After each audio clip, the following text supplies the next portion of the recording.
Glassdoor was just ordered to reveal some of the reviewers' names on their site.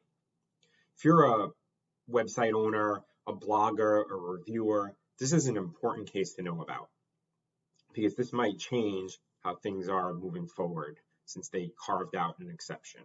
Hi, I'm Jason Rosenblum. I'm an intellectual property attorney protecting my clients' products, brands, and businesses from getting ripped off.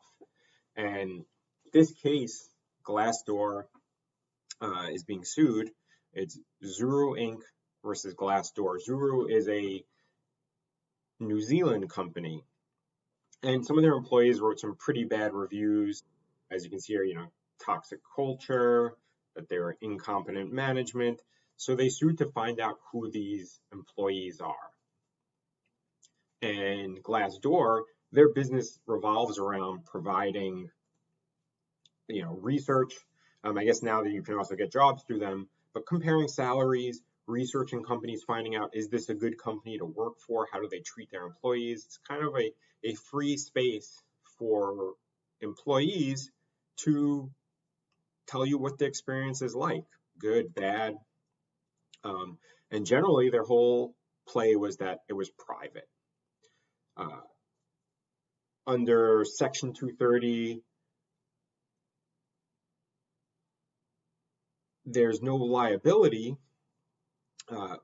There's a safe harbor, let me say it that way.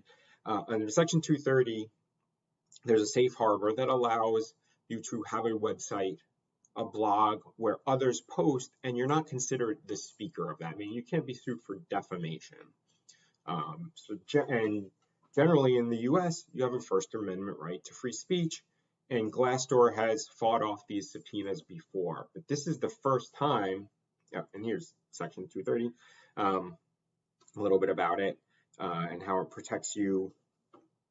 And I'll put that link in the bottom because if you are running a blog or a website, you should definitely know a little more about 230, and the EFF, Electronic Frontier Foundation, has a pretty good write-up on it on things you should be aware of. But what the judge essentially did here was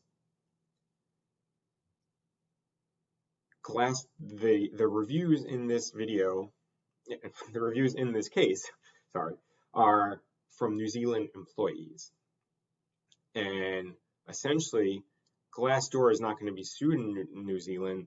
Zuru just wants to go after those employees. So the judge kind of did two things. He said, number one, I'm going to apply New Zealand law here. And number two, since these are not American citizens, they don't have the First Amendment right to free speech. That doesn't need to be protected.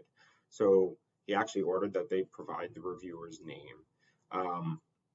This could be a big blow to Glassdoor's business outside the US because their whole business is on having these anonymous reviews so that employees feel safe writing about their experience and not having to worry that if they're still at the job, there could be repercussions because of that. So this is important to you as a blogger, as a website owner, as a commenter, because of if you're running a site that has foreigners, non-US citizens, and an entity sues for that, you might have to provide that information now. Also, if you're a commenter or a reviewer that's outside the US, you might not have the same protections that a US citizen would have. So just be wary of that. This is one case. I'm guessing that Glassdoor is probably going to appeal it because they know how important this is to their business. So be on the lookout. I'll try and update.